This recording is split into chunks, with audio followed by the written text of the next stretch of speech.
Padre, en el nombre del Señor Jesucristo, nos dirigimos a ti en esta mañana para pedirte, Señor, que nos permitas conocerte y entenderte a través de tu palabra.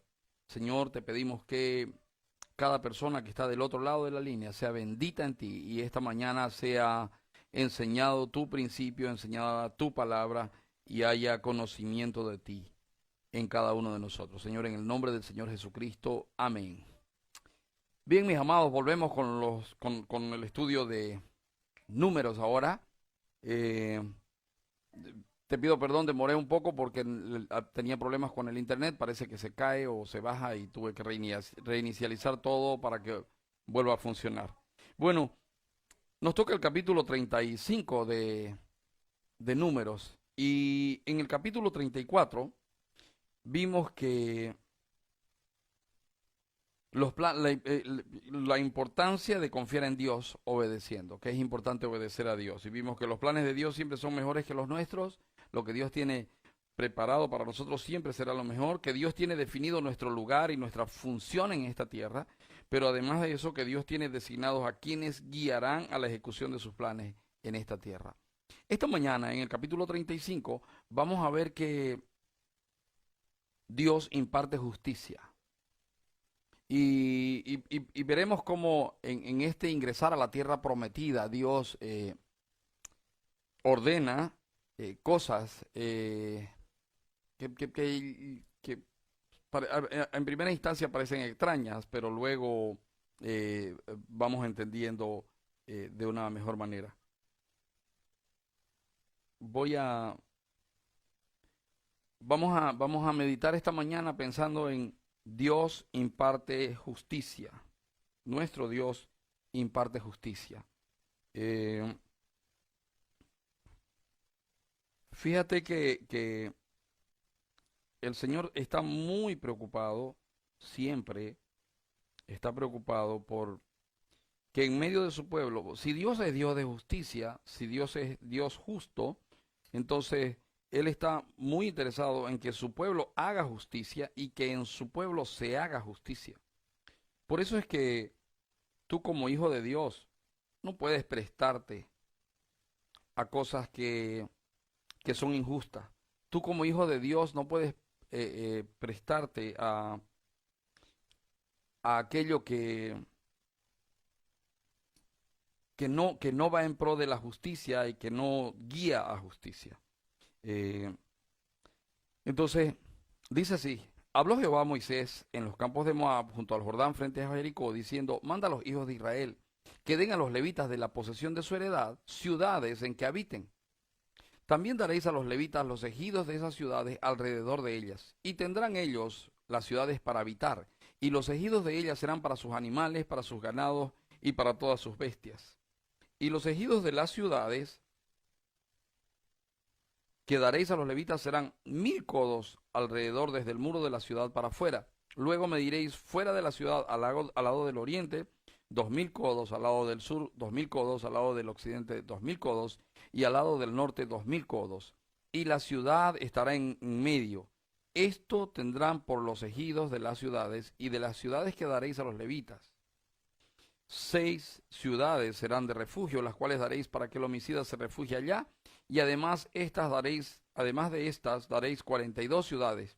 Todas las ciudades que daréis a los levitas serán 48 ciudades con sus ejidos. Y en cuanto a las ciudades que diereis de la heredad de los hijos de Israel, del que tiene mucho tomaréis mucho, y del que tiene poco tomaréis poco. Cada uno dará de sus ciudades a los levitas según la posesión que heredará. ¿Qué es esto? Miren, acuérdense que iban a ser 12 ciudades, una por cada tribu. A cada ciudad se le iba a dar terreno. Algunas tribus tendrían menos terreno. Algunas tribus por ser más pequeñas, porque acuérdense que la repartición era de acuerdo al tamaño de la tribu. No se hizo una repartición en partes iguales, no. Dependiendo del tamaño de la tribu se le dio, se le asignó el espacio que iba a ocupar. Ahora, fíjese, es súper interesante esto, porque Dios hace que el sacerdocio rodee la ciudad. Y esto es una cosa espectacular. ¿Saben por qué? Porque la presencia del sacerdocio siempre debe guiar a justicia. Porque la presencia del sacerdocio debe garantizar la justicia. Porque la presencia del sacerdocio debe incentivar la justicia, debe promover la justicia. Eh, el que los sacerdotes moren alrededor de cada ciudad era una garantía de que en esas ciudades habría justicia. Pero además es súper interesante porque el Señor ordena que le den espacio en las ciudades, afuera de cada ciudad, como que el sacerdocio quedaba rodeando.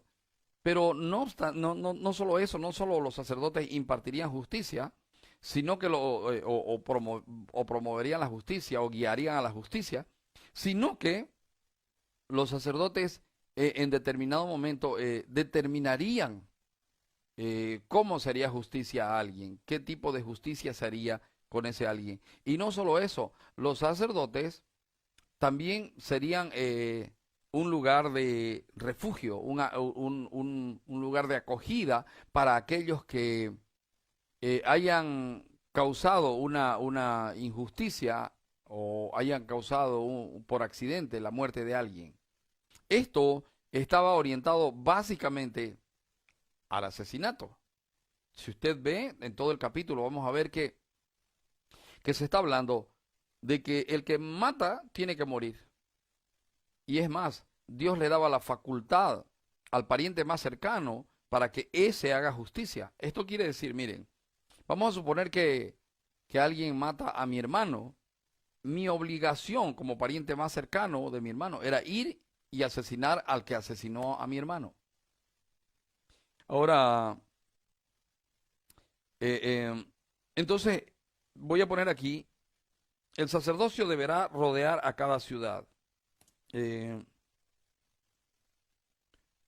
los sacerdotes enseñarían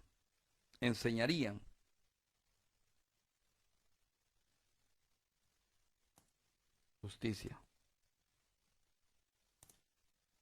Los sacerdotes juzgarían en justicia.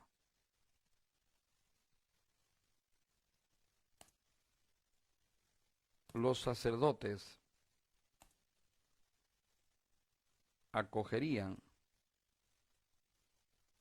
a quien por accidente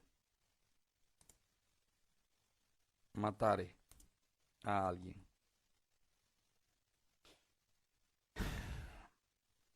Traigámoslo a nuestro tiempo.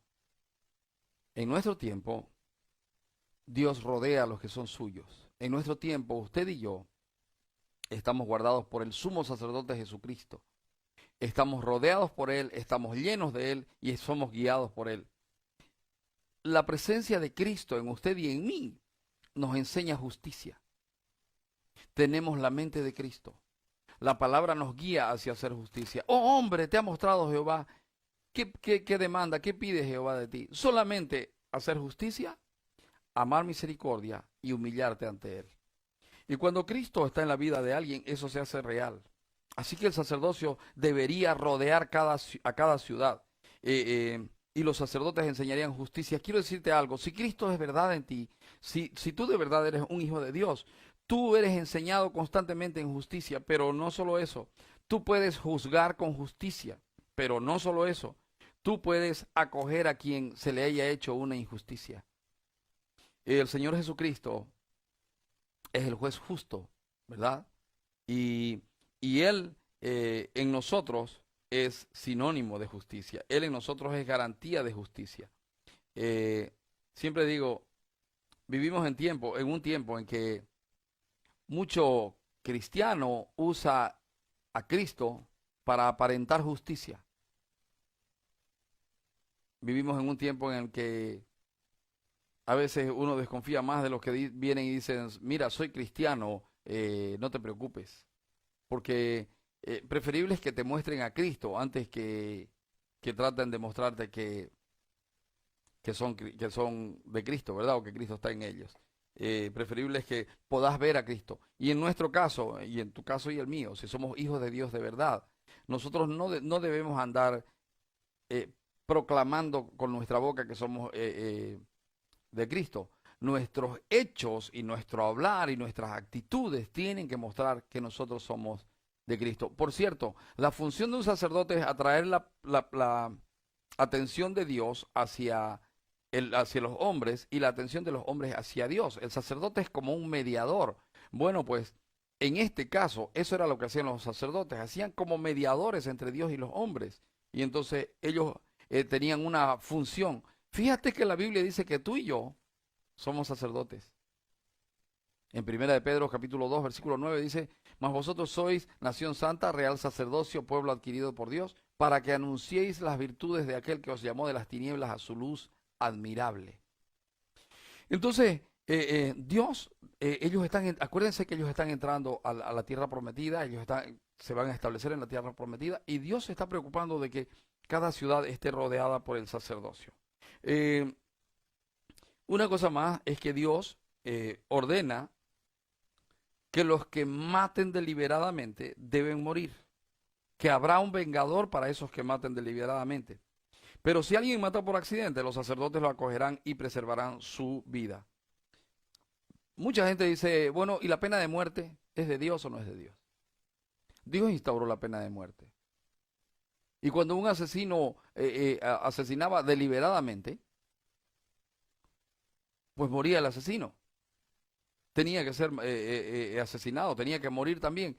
La sangre que derramó tenía él que pagarla con su propia sangre. Esto a mí me dice una cosa, el primero que instauró la pena de muerte fue Dios.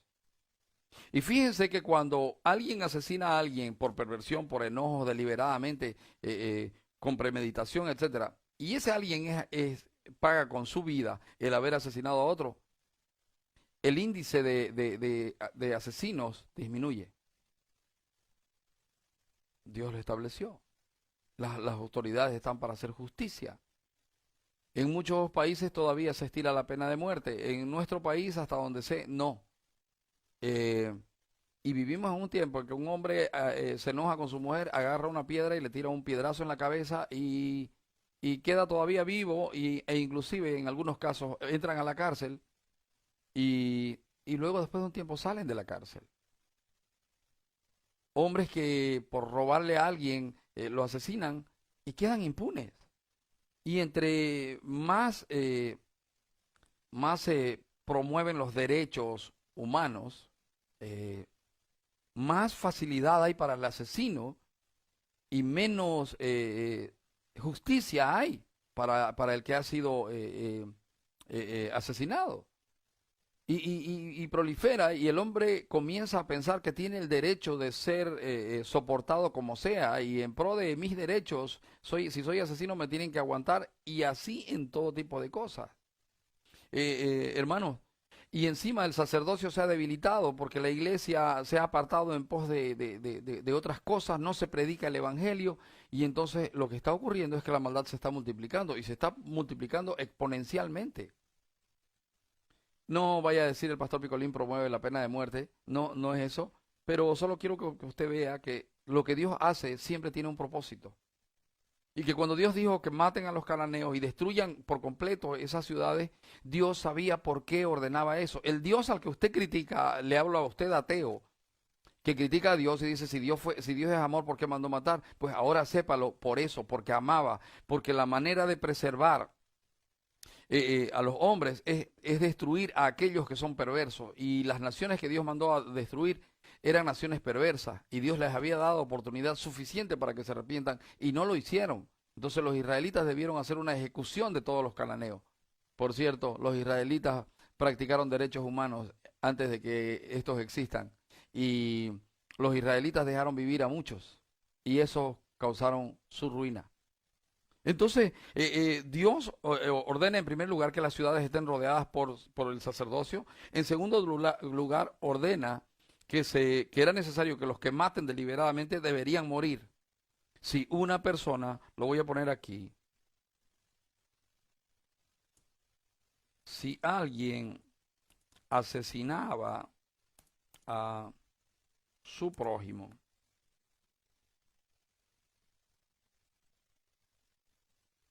premeditadamente o deliberadamente en un rato de, perdón, voy a poner para que se entienda mejor, en un momento de enojo,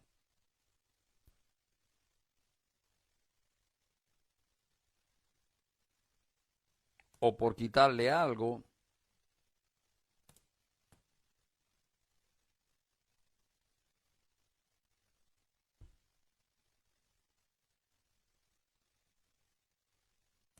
o por cualquier otra razón,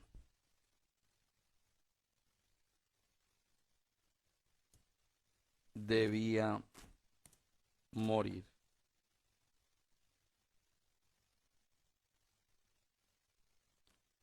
Había un responsable de quitarle la vida. Entre paréntesis, el pariente más cercano.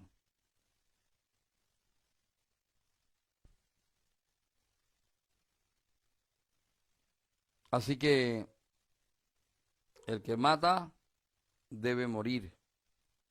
El que a hierro mata, a hierro muere. ¿Se acuerdan? Bueno, entonces Dios está instaurando justicia. Y la primera, en la primera medida de justicia es que la ciudad esté rodeada del sacerdocio. El sacerdocio de alguna manera gobernaba. Fíjense que Dios fue designando jueces que generalmente provenían de la familia sacerdotal. Eh, ahora, en este asunto, había el que podía morir por accidente. Mire, dicen, habló Jehová diciendo, habla a los hijos de Israel y dile cuando hayas pasado al otro lado del Jordán, a la tierra de Canaán, estoy leyendo el versículo 11, os señalaréis ciudades, ciudades de refugio. Tendréis donde huya el homicida que hiriere a alguno de muerte sin intención. Y os serán aquellas ciudades para refugiarse del vengador, y no morirá el homicida hasta que entre en juicio delante de la congregación. Y de las ciudades pues tendréis 6 ciudades de refugio. 3 ciudades daréis a este lado del Jordán, y 3 ciudades daréis en la tierra de Canaán, las cuales serán ciudades de refugio. Estas 6 ciudades serán de refugio para los hijos de Israel y para el extranjero y el que mora entre ellos, para que huya allá cualquiera que hiriere de muerte a otro sin intención. Si con instrumento de hierro lo hiriere y muriere, homicida es, el homicida morirá. Dios está instaurando. Si alguien asesina a su prójimo, pues tiene que morir. Y si con piedra en la mano que pueda dar muerte lo hiriere y muriere, homicida es, el homicida morirá. Y si con instrumento de palo en la mano que pueda dar muerte lo hiriere y muriere, homicida es, el homicida morirá. El vengador de la sangre, él dará muerte al homicida cuando lo encontrare, él lo matará. Y si por odio lo empujó o echó sobre alguna cosa por acechanzas y muere, o por enemistad lo hirió con su mano y murió, el heridor morirá. Es homicida. El vengador de la sangre matará al homicida cuando lo encontrare. Ok, hasta ahí está claro, ¿verdad? Si alguien mató por odio, por enojo, por bronca, deliberadamente, premeditadamente, o en un rato de rabia, se fue contra la persona, le tiró un puñete, la volcó de espalda, la otra persona se golpeó la cabeza y murió, pues el que le tiró el puñete debía morir. Ahora, había un problema ahí. ¿Y qué si la muerte fue por casualidad? ¿Y qué si la muerte fue por un acto no deliberado y fue por una causalidad ajena a la persona que asesinó? Bueno, Dios es justo y Dios aquí plantea, mas si casualmente lo empujó sin enemistades o echó sobre él cualquier instrumento sin acechanza o bien sin verlo hizo caer sobre él alguna piedra que pudo matarlo y muriere, y él no era su enemigo ni procuraba su mal, entonces la congregación juzgará entre el que causó la muerte y el vengador de la sangre conforme a estas leyes. Y la congregación librará al homicida de mano del vengador de la sangre, y la congregación lo hará volver a su ciudad de refugio, en la cual se había refugiado, y morará en ella hasta que muera el sumo sacerdote, el cual fue ungido con el aceite santo. Mas si el homicida saliere fuera de los límites de su ciudad de refugio en la cual se refugió, y el vengador de la sangre le hallare fuera del límite de la ciudad de su refugio, y el vengador de la sangre matara al homicida, no se le culpará por ello, pues en su ciudad de refugio deberá aquel habitar hasta que muera el sumo sacerdote. Y después que haya muerto el sumo sacerdote, el homicida volverá a la tierra de su posesión. Ok, el que mata debe morir. Bueno, pero si fue por accidente, voy a dar una salvedad.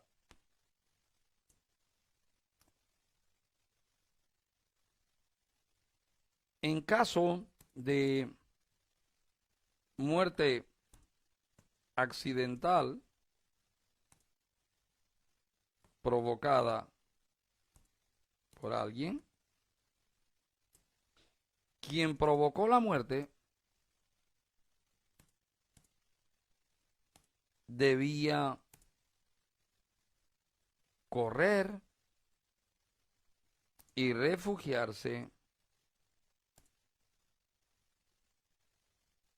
en alguna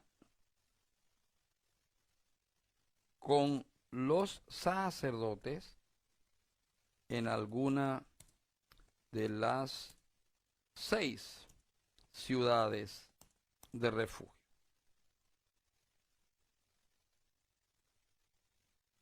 En caso de muerte accidental provocada por alguien, quien provocó la muerte debía correr y refugiarse con los sacerdotes en alguna de las 6 ciudades de refugio. Hermano, fíjese que, si usted se da cuenta, no obstante, hay algo de responsabilidad cuando de alguna manera fuiste parte de la muerte de alguien. Y sí, Dios sabe que no lo hiciste deliberadamente y entonces Dios te da una salvedad, Dios le daba a ellos una posibilidad y esa posibilidad era, inmediatamente descubrió que la persona murió, tenía que salir corriendo y tenía que correr hasta llegar a una de las ciudades de refugio. Por eso es que habían a ambos lados y tenían que estar relativamente cerca la una de las ciudades. Entonces, el que había asesinado, pues corría y se refugiaba en estas ciudades. De esa ciudad venía con los sacerdotes a un juicio. Y en ese juicio se determinaba si fue accidental o no fue accidental. ¿Quién definía eso? Todo el pueblo, toda la congregación, dice. Y entonces lo que sucedía era que si se descubría que efectivamente fue accidental, no obstante, el que asesinó tenía una especie de pena, tenía una especie de encierro, si ustedes quieren, en las ciudades de refugio. Y cuando entraba a esas ciudades no podía salir de ahí, porque si salía de ahí, podía asesinarlo el vengador de la sangre. El pariente más cercano podía venir y matarlo, y no era considerado delito para el que lo mató. Pero si él permanecía ahí, solamente algo determinaba su libertad plena y absoluta, y era la muerte del sumo sacerdote. Esto a mí me muestra una cosa, y esto de alguna manera acontece con usted y conmigo. ¿Sabe? Porque de una u otra manera usted y yo somos culpables de pecado. Y la única forma es que usted y yo nos refugiemos en el Señor. Y en el momento en que nos refugiamos en el Señor, como el sumo sacerdote murió por adelantado por usted y por mí, en el momento en que nos refugiamos en el Señor, pues somos salvos, somos perdonados, somos libres. Esto apuntaba al sacrificio de Cristo. Esto apuntaba a la justicia de Cristo. Esto apuntaba a que Cristo es el forjador de justicia en la vida de alguien, pero además es quien se convierte en la justicia de ese alguien. Bueno, debía refugiarse con los sacerdotes y quedarse allí hasta que muera. Voy a poner la muerte del sumo sacerdote le daba plena libertad. De una u otra manera, mientras el sumo sacerdote no moría, este estaba preso en la ciudad de refugio. Era una ciudad cómoda, él estaba tranquilo, podía moverse, pero no podía salir de ahí. Es interesante porque también en el caso tuyo y mío, toda vez que nosotros salimos de Cristo, no hay manera de salir de Cristo, ¿verdad? Pero toda vez que nosotros nos apartamos deliberadamente del Señor, el enemigo de nuestras almas viene y él anda como león rugiente buscando a quien devorar. Y es como que saliéramos de la ciudad de refugio. Es interesante porque tú y yo debemos permanecer en el Señor. Y tú y yo somos encargados de lo que mirábamos la parte uno. Tú y yo somos encargados de enseñar justicia, juzgar con justicia y de acoger a quienes han sido deliberadamente acusados. Pero no solo eso, esto ha ocurrido contigo y conmigo. Nosotros hemos sido acogidos por el sumo sacerdote. Nosotros hemos sido acogidos en una ciudad que es la ciudad de paz. Tú y yo hemos sido llamados ciudadanos celestiales. Se nos ha dado un salvoconducto que es peregrino en esta tierra, que está yendo rumbo a su patria celestial. Y por causa de eso, el enemigo no te puede tocar porque estás rodeado por Cristo. El enemigo no puede destruirte porque estás rodeado por Cristo. No trates de salirte de ahí, no te salgas. Pastor, ¿y cómo me salgo? Me salgo cuando empiezo a confiar en mí y desconfío del Señor. Me salgo cuando empiezo a hacer mi propia justicia y no la justicia de Él. Me salvo cuando yo quiero con obras, me salgo de la ciudad de justicia, cuando yo quiero con obras mías conseguir la justicia de Dios, cuando Dios me ha dado la justicia a través de yo confiar en el plan perfecto que Él hizo a través del sacrificio de su Hijo, el Señor Jesucristo. Entonces, mis amados, es importante que nosotros tengamos claro este asunto. De alguna manera, todos nosotros pecamos y el pecado es muerte y estábamos destituidos de la gloria de Dios. Pero ahora hemos sido puestos en una ciudad de refugio. Y de aquí a poco volverá el sumo sacerdote y nos llevará para morar eternamente con Él. Los acontecimientos apuntan a eso, las pestes, las guerras, los terremotos, todo apunta a eso. Y si te das cuenta, muy poco arrepentimiento está provocando todo lo que está sucediendo en las personas. Las personas están viviendo este tiempo como si fuera pues una cosa rara, algo extraño que está pasando y nada más. Es un tiempo de arrepentirse, mis amados, es un tiempo de no salirse de la ciudad de refugio. Tú doquiera vayas, estás rodeado por tu Señor y tu ciudad de refugio es Él. No te salgas de Él. No trates de hacer tu propia justicia, no trates de hacer obras de justicia tú para agradar a Dios. Mejor agrada a Dios con las obras de Cristo. No trates de tener un buen testimonio. No, muestra el testimonio de Cristo. Tú estás para testificar de Cristo. Entonces, no trates no estés preocupado por tu reputación, no estés preocupado por cómo te mira la gente o qué va a decir la gente. No, no, no. Preocúpate por qué dice Dios, qué ve Dios y preocúpate por mostrar el testimonio de Cristo. Esa es la ciudad de refugio para ti y para mí. En tanto y cuanto tú permanezcas en Él, llevarás fruto, te irá bien, el Señor te guardará, tendrás tiempos difíciles, pero será el Señor forjando carácter en ti, puliéndote, limpiándote, haciéndote cada vez más y más y más una muestra de su justicia. Entonces, y el tercer punto que te quiero mostrar aquí es, echa la ley, echa la trampa, así somos los seres humanos, ¿verdad?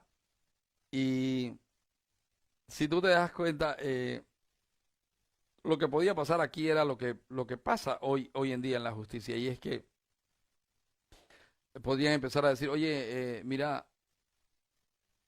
yo voy a arreglar con la familia. He visto casos de personas que, por ejemplo,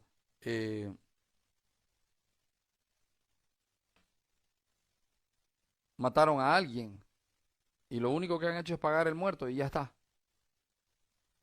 He visto situaciones en que alguien pagó a otro para que maten a alguien y luego cuando fue descubierto el asesinato, esta persona vino y arregló con la familia y les dijo, pero miren, sí lo hice, pero les voy a pagar, les voy a reconocer.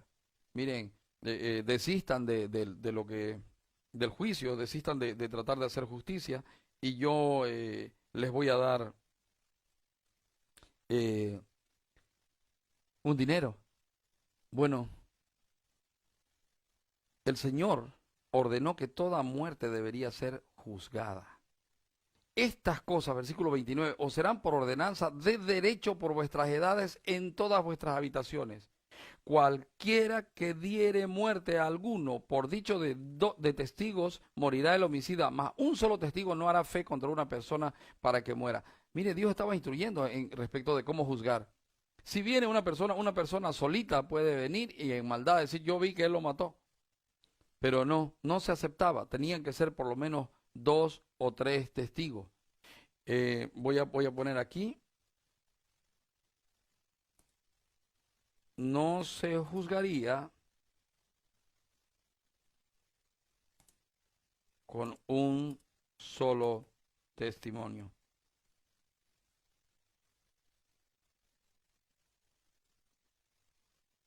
Eran necesarios por lo menos 2 o 3 testigos. Esto es maravilloso, ¿sabe por qué? Porque Dios de alguna manera estaba infundiendo también temor, porque ¿cómo era que funcionaba? Acuérdese, en algunos casos, por ejemplo, a quien fue descubierto en un pecado, si era asesino, pues había un pariente que era el que lo iba a asesinar. Pero en el caso cuando aparecían, cuando alguien tenía que morir, por ejemplo, en un adulterio, en alguna cosa de este tipo, lo apedreaba todo el pueblo. Pero ¿sabe quiénes eran los primeros que debían tirar la piedra? Los testigos, los que vieron. Una manera de no ser testigo falso era, vos vas a ser el primero que tiró la piedra, vos vas a ser el primero que tire la piedra. Entonces eran necesarios por lo menos 2 o 3 testigos. Y otro asunto que Dios dice aquí es, no se negociará económicamente la vida de alguien o la muerte de alguien mejor.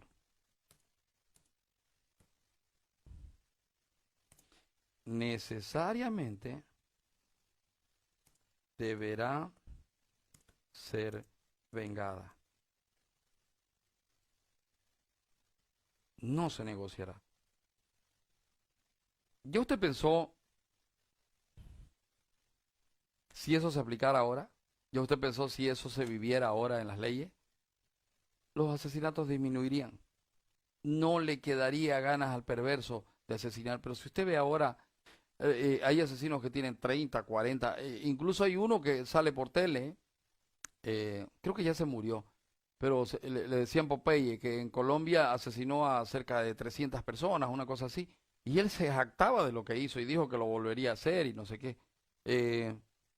Si se hubiera aplicado estas leyes, Popeye no hubiera contado lo que contó, no hubiera tenido el coraje de contar lo que contó. Ahora, no se negociará económicamente la muerte de alguno, necesariamente deberá ser vengada. Y no tomaréis precio por la vida del homicida, porque está condenado a muerte, indefectiblemente morirá. Ahora, es interesante porque en el versículo 32 dice, ni tampoco tomaréis precio del que huyó a su ciudad de refugio para que vuelva a vivir en su tierra hasta que muera el sumo sacerdote. No había manera, el que se fue y se refugió en el sacerdote, con el sumo sacerdote o en la tierra de los levitas, no podía pagar para volver a su ciudad. Tenía que pagar, o mejor dicho, tenía que estar un tiempo en esa ciudad hasta que Dios lo decida. ¿Cómo lo decidía Dios? Cuando moría el sumo sacerdote. Dice, ni tampoco tomaréis precio del que huyó a su ciudad de refugio para que vuelva a vivir en su tierra hasta que muera el sumo sacerdote. y no contaminaréis la tierra donde estuviereis, porque esta sangre amancillará la tierra, y la tierra no será expiada de la sangre que fue derramada en ella, sino que por la sangre del que la derramó. No contaminéis pues la tierra donde habitáis, en medio de la cual yo habito, porque yo Jehová habito en medio de los hijos de Israel. Los sacerdotes mostraban que Jehová habitaba en medio de ellos. Los sacerdotes eran una muestra real de que Dios estaba ahí. Por cierto, tú y yo somos una muestra de que Dios habita en esta tierra. O lo hago pregunta. ¿Somos? ¿Eres? ¿Tú eres una muestra de que Cristo habita en esta tierra? ¿De que Dios habita en esta tierra? ¿El Dios de justicia? Tu justicia muestra que el Dios de justicia mora en esta tierra, porque de eso se trataba. Voy a poner aquí el último punto y es: no se aceptaba pago a cambio de la reclusión, a cambio de la no reclusión en las ciudades de refugio.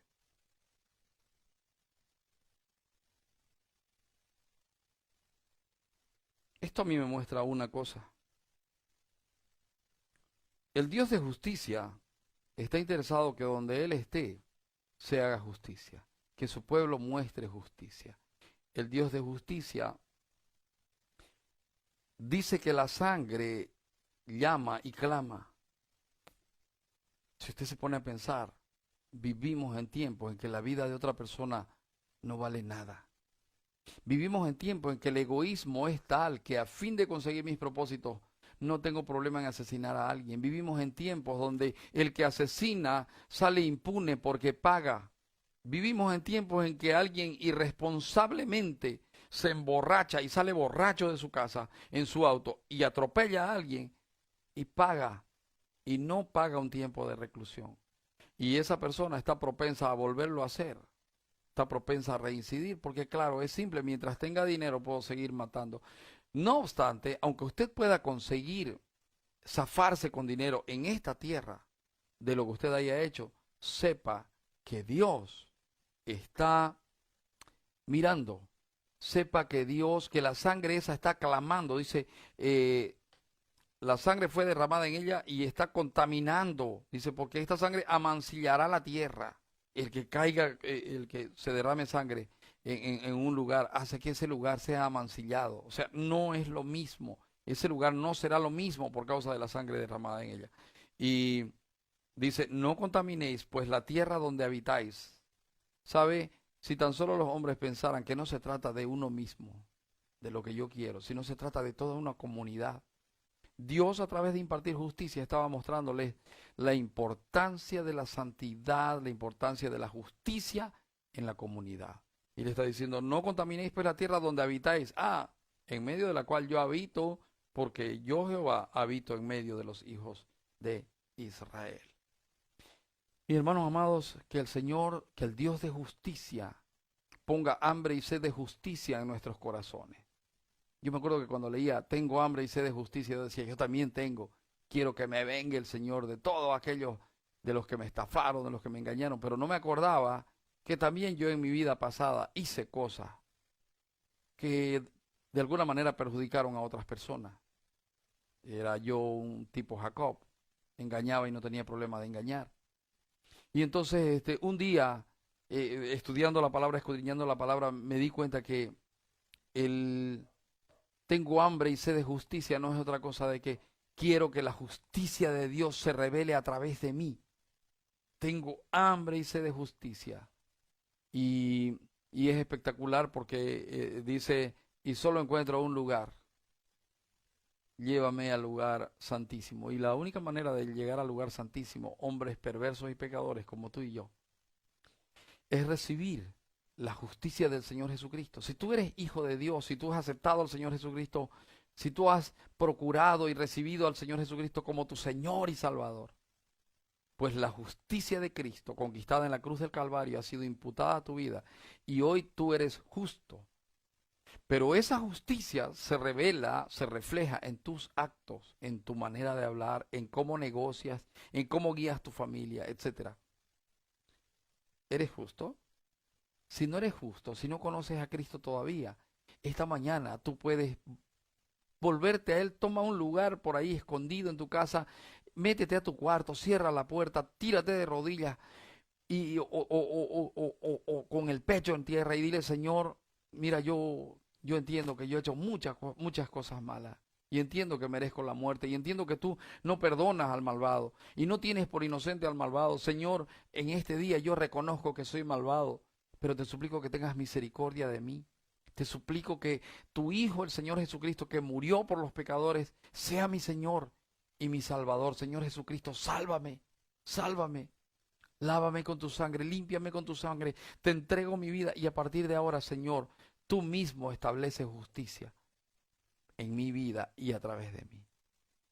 Mi oración es que si no conoces al Señor, tú puedas conocerlo. Cristo murió para que los injustos puedan ser justificados. Cristo murió para que los que no conocen justicia tengan hambre y sed de justicia. Cristo murió para que un día puedas llegar tú delante de Él y Él como juez decir: estás limpio, estás limpio. Padre, gracias por este tiempo. Bendice a mis hermanos y que la meditación de tu palabra y el reconocer que tú eres el Dios de justicia haga que nuestros corazones se vuelquen a ti, que haga que nuestros corazones se vuelvan a ti y haga que tu justicia sea reconocida a través de nuestro hablar y de nuestro hacer. Te lo pido en el precioso nombre del Señor Jesucristo. Amén y amén. Que el Señor te bendiga y te guarde, que el Señor haga brillar su luz en tu rostro, que el Señor tenga misericordia de ti y ponga en ti paz. Que la paz de Dios, que sobrepasa todo entendimiento, gobierne tu vida y guíe tu vida. Que el Dios de justicia te guíe en justicia este día. Y eso traiga gozo inefable a tu vida, a tu casa, a tu corazón. Sé bendito en el nombre de Jesús.